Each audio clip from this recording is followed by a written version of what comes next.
कार्यक्रम के पुण्यार्चक हैं श्रीमती चंदा सरावगी, श्री निर्मल श्रीमती बीना सरावगी, श्री विजय श्रीमती रश्मि सरावगी, श्री शांतिलाल श्रीमती सुमित्रा देवी सरावगी, श्री विजय श्रीमती रश्मि सरावगी, श्री अजय सरावगी श्रीमती कंचन सरावगी, समस्त सरावगी परिवार कोलकाता। तेरे चरणों की धूल बाबा चंदन गुलाल बने, जिसने भी लगाई मस्तक उसकी तकदीर बने। हाँ जी, हमारे बीच में घटाघट परिवार, इन्होंने आज प्रथम शांति धारा की। इसी क्रम में भाई हर्ष जी, इन्होंने भी शांति धारा संपन्न की।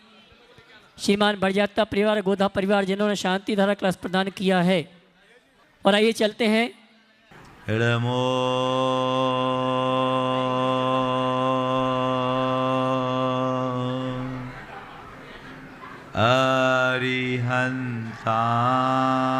अरिहंताणं नमो अरिहंताणं इळमो सिद्धाणं नमो सिद्धाणं इळमो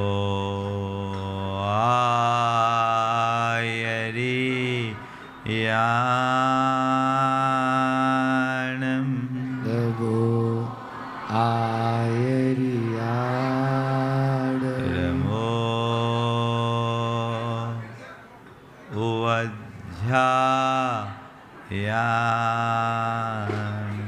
नमो उवध्यायाणं इळमो लोये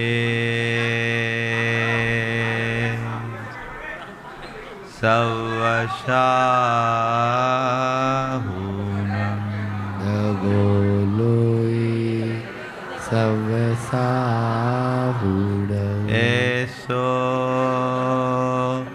पंच इळमोयारो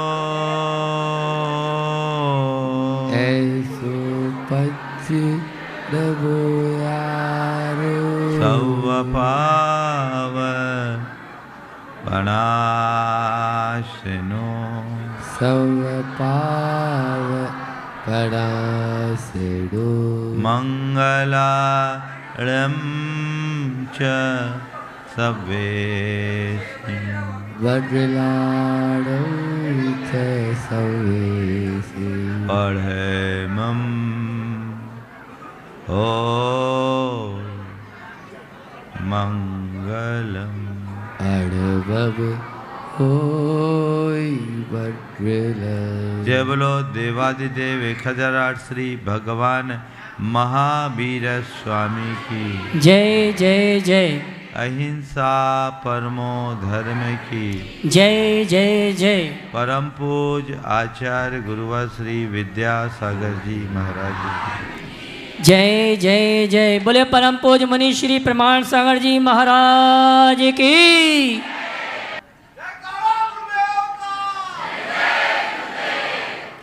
धर्म जीवन में आनंद भरता है। एक बार जब मैं ऐसी चर्चा कर रहा था तो एक भाई ने पूछा,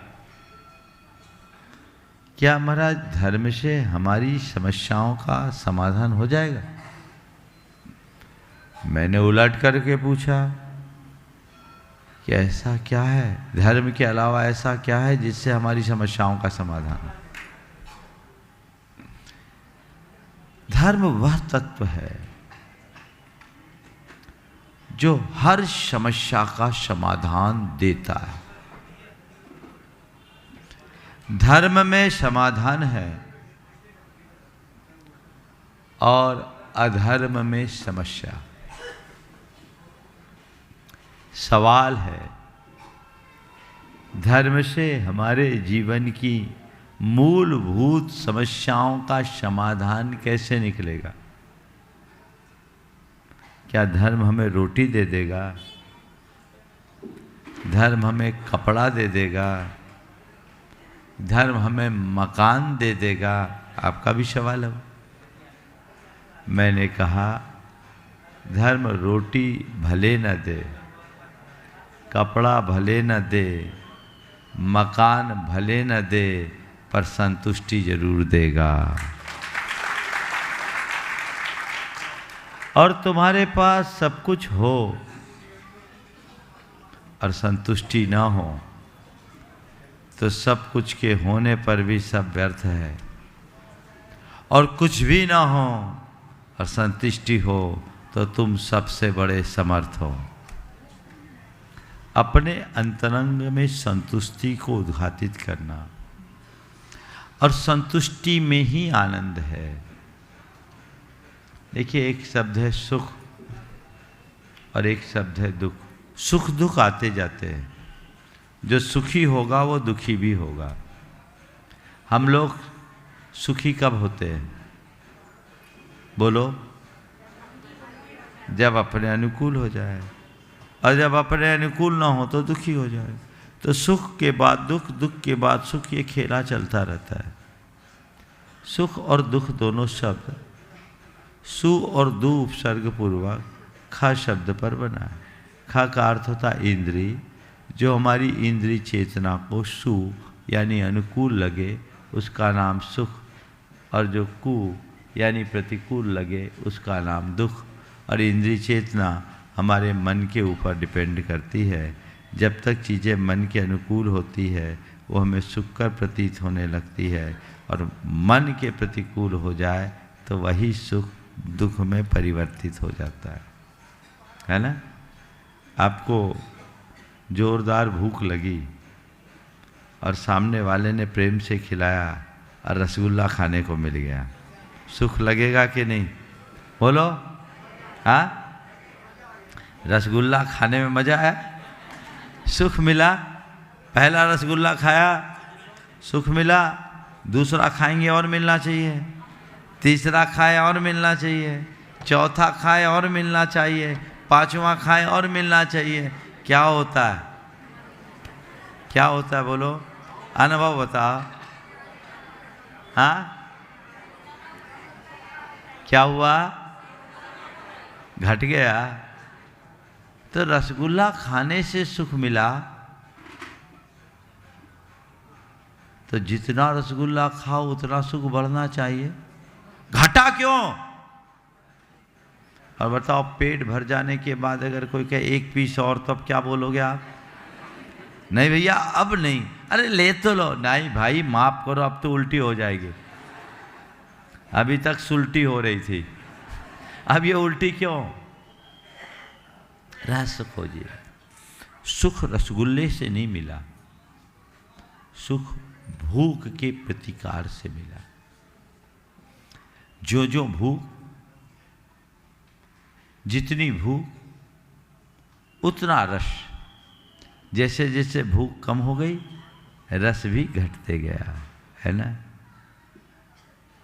तो हमारी इंद्रिय चेतना की दशा यही है।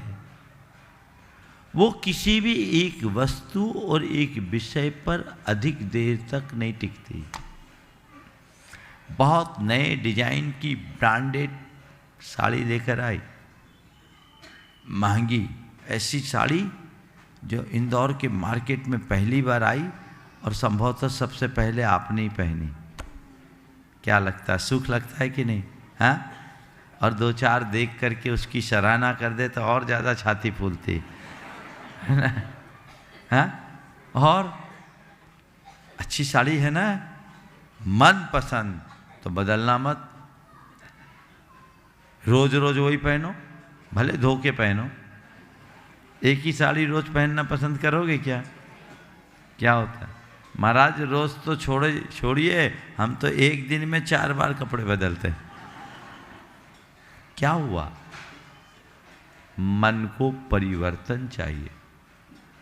सुबह जिसे आपने पहना शाम को ही वही अरुचिकर लगने लगता है। सुबह जो भोजन आपने किया, रुचि से किया, अपनी पसंद से किया, आपने कह कर के बनवाया और करते समय आपने उसकी जी भर के प्रशंसा भी की और शाम को वही रख दे थाली पे, तो ये क्या सवेरे की वही चीजें रख दी। जो सुबह सुख का कारण था वही शाम को दुख का कारण क्यों बन गया। इंद्रिय विषयों की यही एक सीमा है। जो एक सीमा तक सुख कर प्रतीत होते हैं, संदर्भ बदल जाने पर वही दुख का कारण बन जाते हैं। और संसारी प्राणी ऐसी सुख और दुख के द्वंद्व में झूलता रहता है। लेकिन सुख और दुख से ऊपर का शब्द है आनंद। कौन सा शब्द है? आनंद का मतलब क्या होता है? आनंद शब्द संस्कृत के नंद धातु में आ उपसर्ग पूर्वक बना है, यानी सब ओर से संतुष्ट रहना, इसका नाम है आनंद। अनुकूल में प्रतिकूल में, सुख में दुख में, अच्छे में बुरे में, लाभ में नुकसान में संतुष्ट बने रहना आनंद है। संतुष्टि का नाम आनंद है। और धर्म हमें उसी संतुष्टि को अपनाने की कला सिखाता है। यदि मन में वो तोष जग गया तो इस धरती पे तुमसे खुश और कोई दूसरा इंसान नहीं। सवाल उस संतुष्टि को हम कैसे लाए।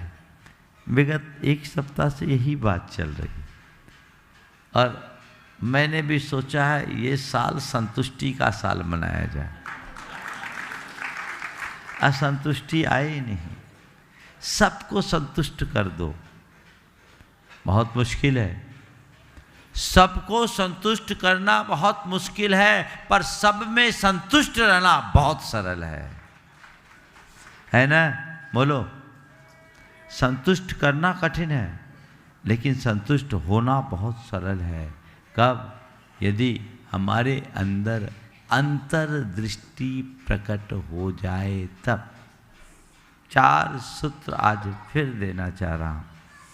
अपने मन को हर स्थिति में आनंद से भरने के लिए, अपने मन को संतुष्टि से भरने के लिए, अपने हृदय में प्रसन्नता को जगाए रखने के लिए और सदा बहार खुश बने रहने के लिए चाहिए पहला सूत्र, जो मिला है उसे पसंद करो। क्या करो? जो मिला है उसे पसंद करो। है पसंद? हाउ कह रहे हो? लेकिन असलियत कुछ और है। मनुष्य के जीवन की सबसे बड़ी कमी यदि कुछ है तो यही है कि जो मिला है वो पसंद नहीं है। जो औरों को मिला वो पसंद है।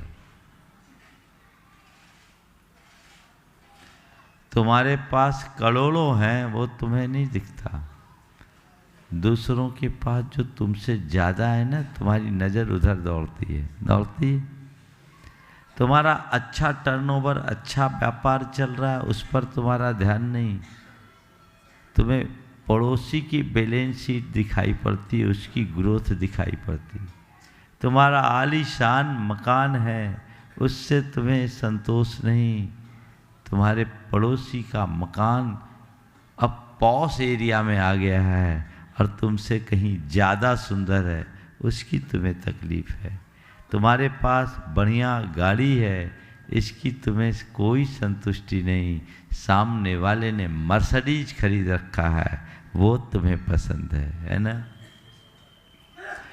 मनुष्य के जीवन की सबसे बड़ी दुर्बलता जो उसके पास है वह उसे पसंद नहीं। गुरुदेव कहते हैं जो पाता है सो भाता नहीं, जो भाता है सो पाता नहीं, इसीलिए सुख साता नहीं। क्या है? जो पाता है सो भाता नहीं, जो भाता है सो पाता नहीं, इसीलिए सुख साता नहीं। है ये हकीकत। अब सुख साता चाहिए तो क्या करना है? जो पास में है उसको देखो और वही तुम्हारा है। जो मनुष्य उससे सुखी नहीं जो उसके पास है, वो उससे सुखी नहीं हो सकता जिसे वो चाहता है। तीन काल में नहीं, क्योंकि जब वो पालेगा तो वो छूट जाएगी, कोई और दुख ले। इसे बदलिए, अपनी धारा को बदलने की कोशिश कीजिए। संतोष का मूल मंत्र यही है, अपनी स्थिति में प्रसन्न रहना। जो मेरी स्थिति है उसमें मैं खुश हूं, मेरे लिए वो पर्याप्त है। ऐसे पर्याप्त की कोई सीमा नहीं। सब लोग सोचते पर्याप्त, मैं कहता हूं प्राप्त को पर्याप्त समझोगे तभी पर्याप्त है, बाकी पर्याप्त तो कुछ नहीं।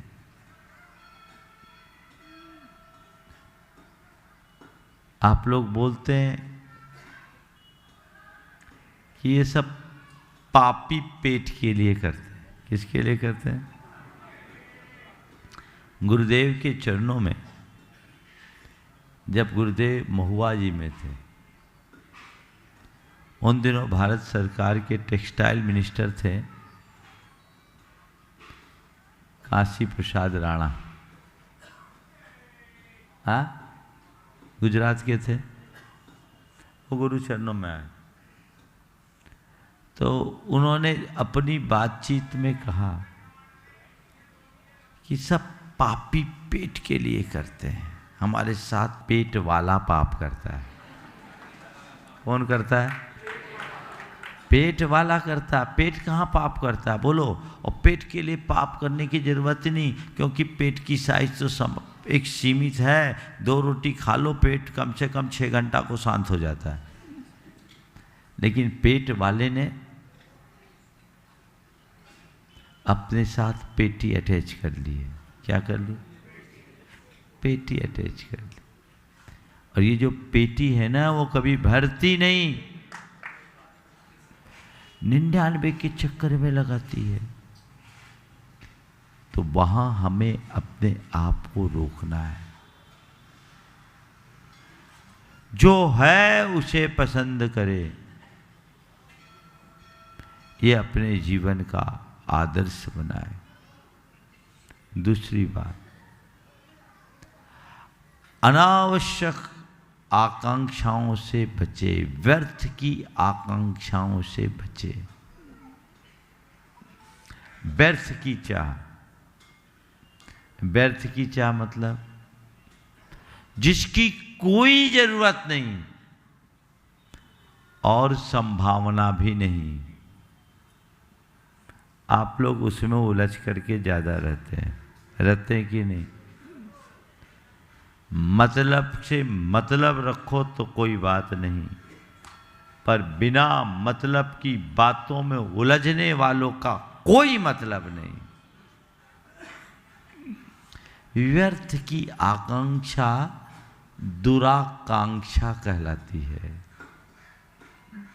जो मनुष्य को अंतहीन आपाधापी में उलझा करके रख देती है। आप लोग कहते हो ना, ख्वाबी पुलाव खाते हैं, मन के लड्डू। क्या? मन के लड्डू।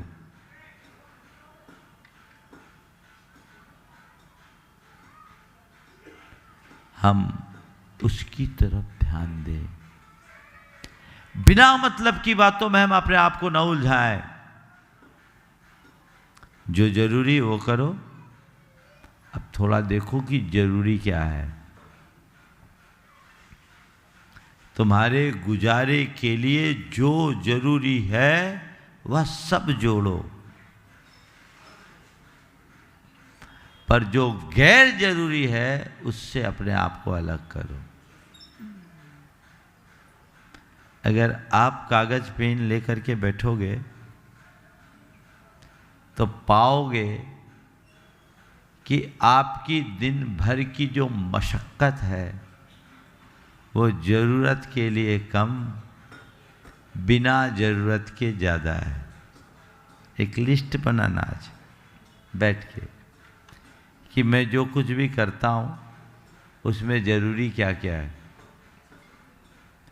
अपने अपने परिवार का पेट पालने के लिए कितना ज़रूरी है, उतना कमाने के लिए कितना समय देना ज़रूरी है, उतना दे दो, ठीक है। इसके बाद जो आप कर रहे हो क्या वो ज़रूरी है? अपने जीवन के निर्वाह के लिए, अपने परिवार के निर्वाह के लिए जितना जरूरी है उतने के लिए प्रयत्न करना चलता है, वो हमें परेशान नहीं करता, क्योंकि उसके लिए बहुत ज़्यादा प्रयत्न की ज़रूरत नहीं है। कदाचित थोड़े ज़रूरतमंदों की पूर्ति करने के लिए भी हमें ज़्यादा प्रयत्न करने की ज़रूरत नहीं है। दूसरे शब्दों में कहूँ तो पेट भरने की चिंता करो, पेटी भरने का प्रयत्न मत करो। आप किसके पीछे परेशान हो, पेट के पीछे या पेटी के पीछे? बोलो। हाँ, पेटी के पीछे ना, ये पेटी ही परेशान करती, ये पेटी ही परेशान करती। एक बार मुझसे किसी ने पूछा कि महाराज जी, जैसे यहाँ हम लोगों को ताले लगाने पड़ते हैं, क्या स्वर्गों में भी ताले लगते हैं? क्या स्वर्गों में भी ताले लगते हैं? तो हमने कहा मनुष्य को भी ताले की जरूरत नहीं थी। पहले मनुष्य भी ताला नहीं लगाता था, जब तक वह अपने पेट तक सीमित था। भूमि के युग में कोई ताला लगाने की जरूरत नहीं थी, लेकिन जब से उसने अपने साथ पेटी अटैच कर ली तो ताला लगाना पड़ गया। स्वर्ग में पेटी की कोई व्यवस्था नहीं है, इसलिए ताले की जरूरत नहीं है। मैं आपसे कहता हूँ, जिस दिन तुम्हारी पेटी छूट जाए समझ लेना तुम्हारा जीवन स्वर्गमय हो गया। पेटी की कोई साइज नहीं है, वो 99 के चक्कर में उलझाता है। उलझाता है कि नहीं? 99 का फेर जानते हो? आचार्य ज्ञान सागर महाराज ने एक बहुत अच्छी कहानी लिखी। ज्ञान सागर जी महाराज महान दार्शनिक थे, बहुत बड़े साहित्यकार थे। उन्होंने वीरोदय, जयोदय, देवोदय जैसे महान महान महाकाव्य लिखे, जो बड़े बड़े विद्वानों के लिए भी गम नहीं है। वहीं कर्तव्य पथ प्रदर्शन जैसी एक ऐसी साधारण कृति लिखी जो आम जनों के जीवन के लिए भी बहुत बड़ा पथ प्रशस्त करती है। उसमें 84 आख्यान, वो 84 के चक्कर से पार लगाने वाले। उसमें एक कहानी 99 का फेर आज याद आ गई, सुना देता हूँ। एक सेठ था, अपार धन का स्वामी, लेकिन इसके बाद भी विगत कुछ दिनों से सो नहीं पाता था। उसकी धर्मपत्नी उसकी इस बेचैनी को देखकर बड़ी परेशान रहती। एक दिन उसने अपने पति से कहा, अपने पास इतना सब कुछ है, इसके बाद भी आप इतने परेशान रहते हो, आप इतने परेशान क्यों रहते हो? अपने से अच्छा तो बाजू का सुखिया है, जो रोज 6-8 घंटे मजदूरी करता है और बड़े आनंद से रहता है। देखो, सुबह से उसके घर में पूजा प्रार्थना होती है, शाम को बच्चों के साथ खेलता है, भगवान की आरती करता है, आनंद में मग्न होता है। कितना अच्छा है वो हमसे। सेठ ने उसकी बात सुनी और कहा ठीक कहती हो तुम, सुखिया अपने से बहुत अच्छा है, वो बड़ा गरीब है, एक काम कर अपने को उसकी मदद करनी चाहिए, और ये मैं पोटली उसको तुम्हें देता हूँ, ये रात अंधेरे में उसके आंगन में डाल देना, कुछ दिनों बाद मैं तेरे सवाल का उत्तर दूंगा। सेठ ने एक पोटली दी, उसमें कुछ मोहरे थी। सेठानी ने सेठ के कहे अनुसार उस पोटली को सुखिया के आंगन में डाल दिया। सुबह हुई, सुखिया की नज़र उस लाल लाल पोटली पर पड़ी। प्रफुल्लित मन से वो पोटली को उठाया, पोटली वजनदार दिखी, उसमें खनखनाहट हुई। उजाले में आकर देखा तो उसमें सोने की मोहरे थी। उछल पड़ा, दूर से ही आवाज़ लगाते हुए कहा, देख आज भगवान ने कितनी बड़ी कृपा की है अपने दास पर। कहते हैं भगवान के घर में देर है अंधेर नहीं। देख प्रभु ने आज मेरे घर में सोने की बरसात की, सोने की बरसात की। अब क्या देखा तो मनुष्य के पास दो बड़ी दुर्घटनाएं घटती है। एक, जिस चीज़ को वो चाहता है वो नहीं मिलती, और दूसरी कि वो मिल जाती। जब तक चीज़ें नहीं मिलती तब तक पाने की प्यास होती। मिल गई तो अब कितनी मिली देखो, गिनती की तो गिनती की तो वो पूरे 99 थे। इसने कहा हे भगवान दिया भी तो 99 दिया, 100 पूरे कर देता तो अच्छा। फिर उसने कहा हे भगवान चलो 99 आपने दी, एक में मेहनत करके 100 पूरा कर लेता। 99 आपने, 100वां में। अब एक मुहर लाना है। अभी तक तो मेहनत मजदूरी करके अपने अपने परिवार का काम आनंद से चला लेता था। 6 घंटे काम करता था, दिन भर का खर्चा निकल जाता था, आनंद से जीता था। अब एक मुहर का सवाल है, अब वो 6 घंटे की जगह 12 घंटा खटने लगा। कैसी डबल इनकम करे, और रोज़ वो 500-700 रुपया बचाना शुरू किया। थोड़े दिन में 80,000 हो गए। क्या भाव है अभी? हाँ कितना ही, इतना ही है कि बढ़ गए? इतना ही है। तो हुए, रुपये जोड़े, और एक दिन जब पर्याप्त रुपये जुड़ गए तो एक मुहर लेकर आया, थैली में डाला। बहुत खुश हुआ, आज मैंने 99 को 100 में बदल दिया। फिर सोचा ये कीमती मुहरे रखूंगा कहाँ, कोई भी डाक डाल देगा। एक तिजोरी लाया जाए। अब तिजोरी भी बढ़िया मजबूत तिजोरी हो। मार्केट में गया, पता लगा तिजोरी की कीमत 50,000 थी। अब 50,000 जोड़ूं तब तो तिजोरी आए, और वही 12 घंटे की मेहनत फिर शुरू।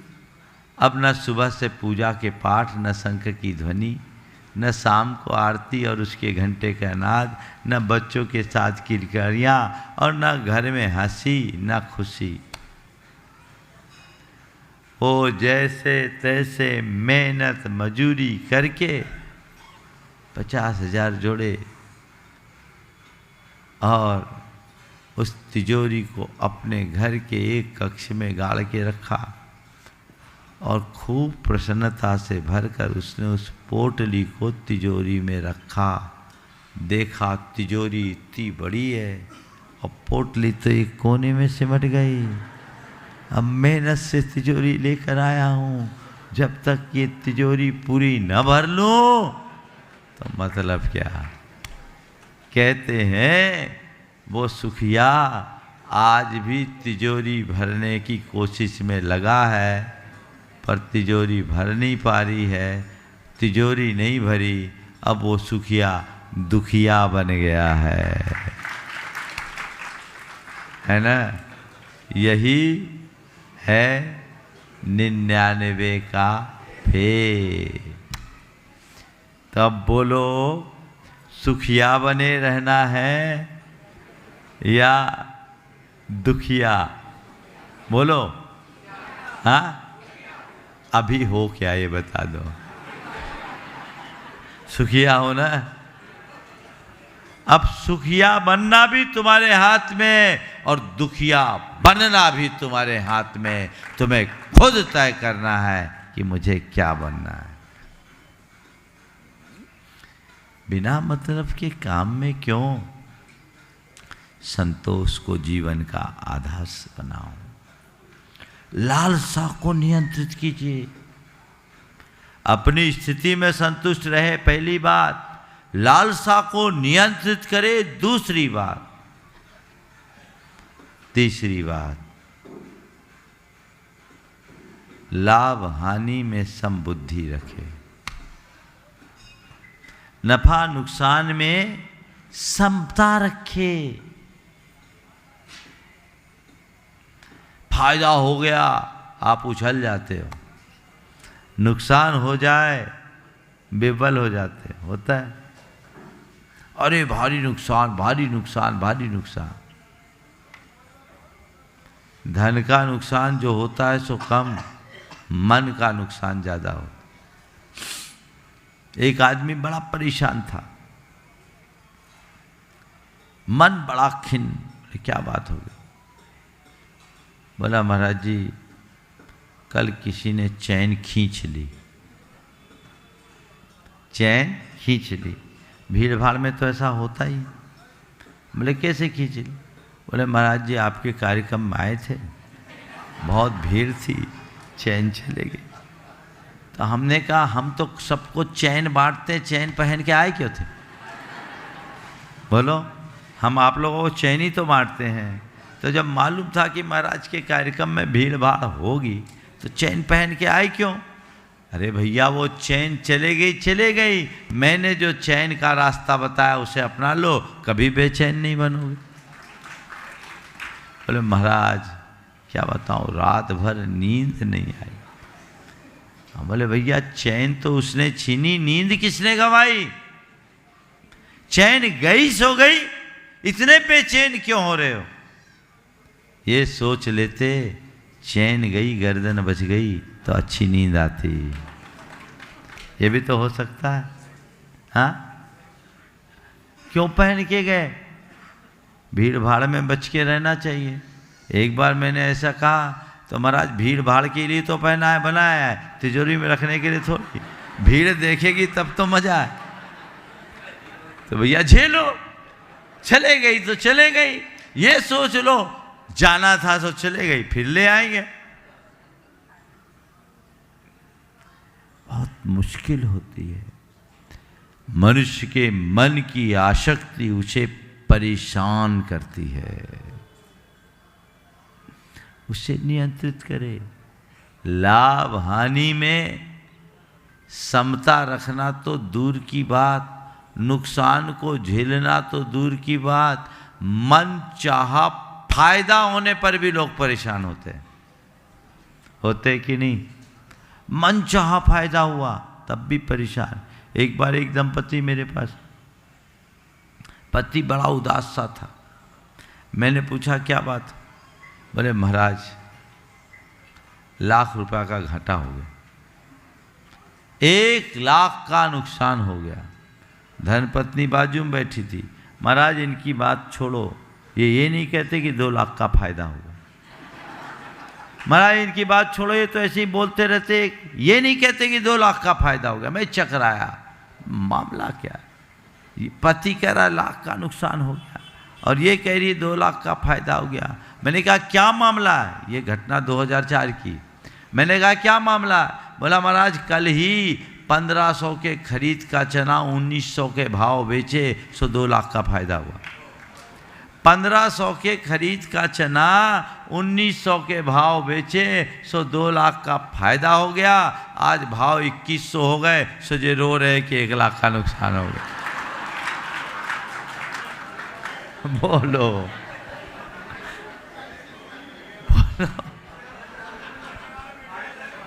बैठे हैं ना, अब ऐसा आदमी कभी सुखी हो पाएगा? बोलो। अगर मामला उल्टा हो जाता तो 1900 के अगर 1500 वापस आ जाता तो उछलते। अरे भैया तुम तो फायदे में हो, तुम्हारे भाग्य का तुम्हारे पास आ गया, अब दूसरों के लिए क्यों? सुखी रहोगे, कभी दुखी नहीं बनोगे। और चौथी बात, होड़ और प्रतिस्पर्धा से बचो। होड़ दौड़ है, दौड़ाएगी। आज सब होड़ में जी रहे हैं, प्रतिस्पर्धा में जी रहे हैं, इसलिए परेशान है। हम खुद को आगे बढ़ाएं, इसमें कोई परेशानी नहीं, पर उससे आगे बढ़े इसमें सिवाय परेशानी के और कुछ नहीं। वो जहां तक पहुंचा मुझे वहां जाना है, उससे आगे जाना है। क्यों? अपने आप को दुखी बनाना है तो होड़ की दौड़ में लगो, और अपने आप को सुखी बनाना है तो अपने में रमो।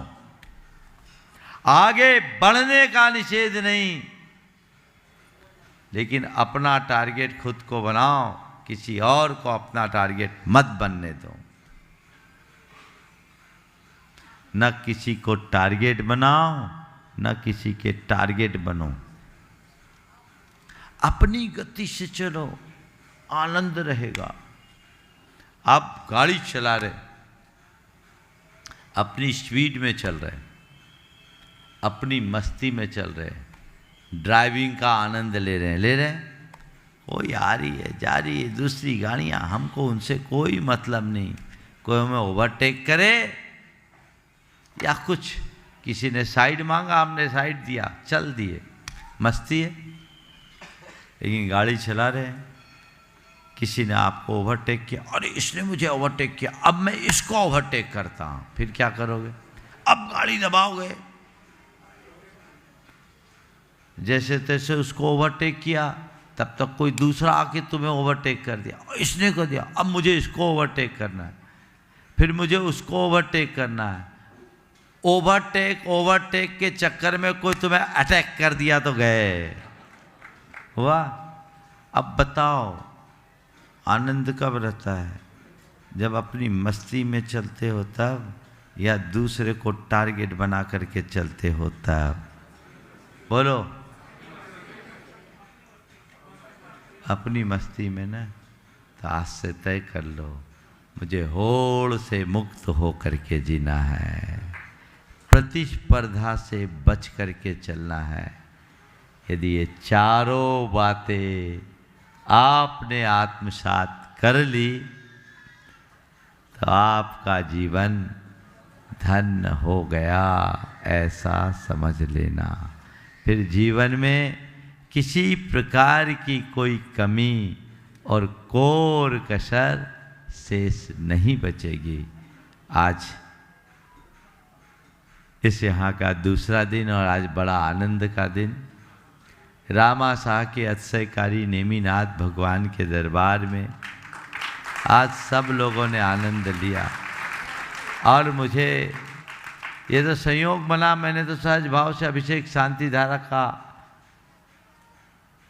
आप सबको निर्देश दिया था। आज मालूम पड़ा कि अपने स्थापना के 183 वर्ष बाद पहली शांति धारा हुई, और इंदौर वालों के लिए एक और योग, आज वहाँ ट्रस्ट कमेटी और सभी भक्तों की सम्मति से हमने, कर दूं घोषणा, आज ये तय हुआ है कि अब प्रत्येक माह की पूर्णमासी को भगवान नेमिनाथ पर महामस्तकाभिषेक होगा, शांति धारा होगी। समझ गए?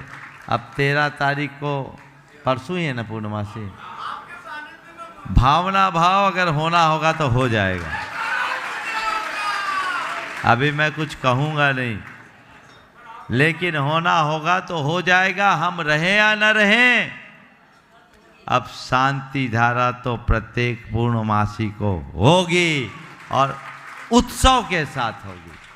पूरा इंदौर शहर आज भी बहुत उत्सवी वातावरण था और ये सूचना सबको आप जारी कर दीजिए। और एक संशोधन और मैंने कराया कि वहाँ 5:30 बजे से अभिषेक शुरू हो जाता था अंधेरे में और 9 बजे तक चलता। ये उचित नहीं।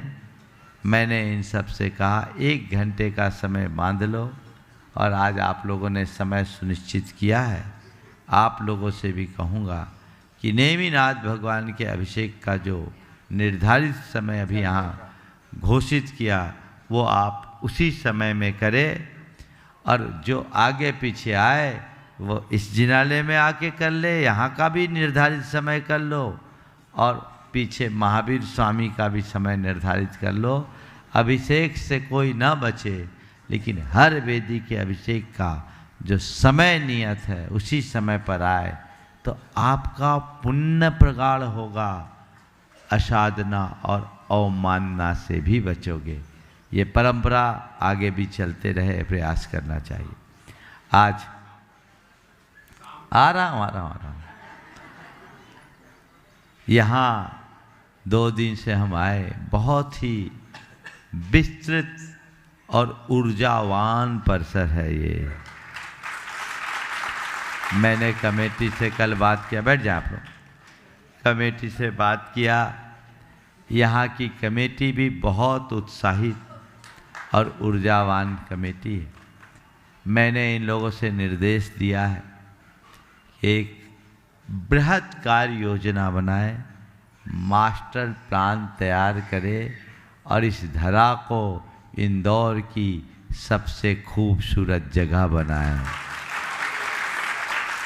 इसे इस रूप में विकसित करे कि इंदौर नगर में आने वाले हर साधु की पहली पसंद नसिया हो। आप लोग कार्य योजना बनाए, हमने अपेक्षित मार्गदर्शन दे दिया। कमेटी भी इस बात के लिए संकल्पित हो गई है, अपने मुख से बोलेगी कि महाराज आपके मार्गदर्शन के अनुसार योजनाबद्ध तरीके से हम इस क्षेत्र का विकास करेंगे। संकल्पित हो ना, खड़े होकर के पूरे ट्रस्टी एक साथ, सारे ट्रस्टी इस बात की घोषणा यहाँ कर दे। एक बृहद कार्य योजना बनाए, बोलो साथ ही साथ चलने दो। गुरुदेव के चरणों में सत नमन। भगवान, जैसा कि आपके समक्ष बैठ के हम सभी ने निर्णय लिया है कि आपकी आज्ञा के अनुसार और आपके अनुसार जैसा भी आप सुझाव देंगे उसके हिसाब से पूरी कार्य योजना बना के एक बृहद, जैसा आपने बताया, बहुत सुंदर कमेटी संकल्पित है। मैं कोई काम हड़बड़ी में नहीं करता। ये लोग तो कह रहे थे महाराज अभी शिलान्यास करवा दो, हमने कहा शिला का नाश न हो जाए। मैं शिलान्यास अभी कुछ नहीं कराऊंगा, मैं जो भी कराऊंगा पुख्ता होने के बाद कराऊंगा। तो आप कार्य योजना बनाएं, मास्टर प्लान बनाएं, नगर निगम से उसे पारित कराएं, भले विलंब हो पर पक्का काम करें। और मैं यहाँ उपस्थित समाजजनों से भी यही कहूँगा, इस धरोहर को विकसित करना आप सबकी जिम्मेदारी है। आज इंदौर शहर में इतने बड़े परिसर को खरीदने की तो सोच भी नहीं सकते। ये हृदय स्थली में है और आगे विकास की बहुत संभावनाएं। आप उन सब संभावनाओं को साकार करें। कमेटी ने जो संकल्प लिया है उस संकल्प से अनुबंधित रहे, आप लोग उसमें सहयोगी बने, शीघ्र उस योजना को साकार करके समाज के बीच उसे विज्ञापित करें और फिर हमसे मार्गदर्शन लें।